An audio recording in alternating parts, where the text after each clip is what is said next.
Bonsoir, bienvenue sur Jésus-Christ le seul dominateur, votre chaîne d'évangélisation favorite. Vous êtes à l'heure de la méditation du jour. N'oubliez surtout pas de vous abonner, d'aimer et de partager pour que l'évangile arrive le plus loin que possible. J'habite dans un lieu élevé et saint, mais j'habite aussi avec les hommes humbles et désolés de leurs péchés. Je redonnerai vie à ceux qui sont humbles d'esprit. Je redonnerai vie à ceux qui regrettent leurs péchés.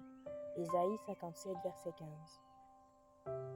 Bien que Dieu soit omniprésent, notre verset du jour nous dit qu'il vit d'une manière spéciale dans deux endroits. Il vit dans le lieu élevé et saint du ciel, et il vit avec les hommes humbles et désolés de leurs péchés sur terre. Pourquoi ces deux-là? Il fut un temps où Dieu était proche de la terre. C'était l'époque avant la chute de l'humanité dans le péché. À ce moment-là, Dieu se promenait dans le jardin d'Éden pendant la partie fraîche de la journée. Genèse 3, 8 et 10. À cette époque, il n'y avait aucun péché sur la terre qui empêchait Dieu de vivre avec les gens. Dieu est saint et il se tient à distance de tout ce qui n'est pas saint. C'est pourquoi, depuis que le péché est entré dans le monde, Dieu s'est restreint au lieu élevé et saint du ciel parce que sa sainteté l'exige. Sa sainteté même exige qu'il s'éloigne de l'humanité pécheresse. Il existe cependant une exception à la règle. Dieu vit aussi avec des gens qui sont humbles et désolés de leurs péchés. Le péché naît de l'orgueil et de l'arrogance. En effet, le tout premier péché, celui de manger de l'arbre de la connaissance du bien et du mal, Genèse 2, 17, est né du désir orgueilleux et arrogant d'être comme Dieu, Genèse 3, 5.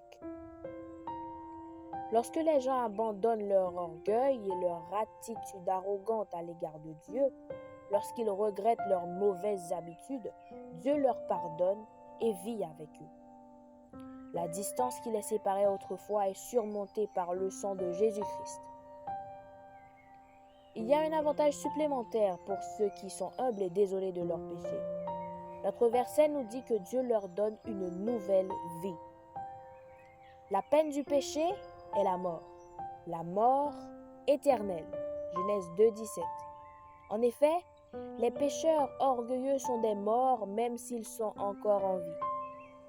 En revanche, la récompense pour être humble et regretter son péché est la vie éternelle. En effet, les personnes humbles et pardonnées sont des personnes vivantes même si elles meurent, selon Jean 11, verset 25. Dieu demeure avec les gens humbles et affligés et il renverse la peine de leur péché à cause de Jésus-Christ. Alors aujourd'hui, je vous encourage à vous humilier devant ce Dieu saint et profiter de la communication avec lui, maintenant et dans l'éternité. Que le Seigneur vous bénisse.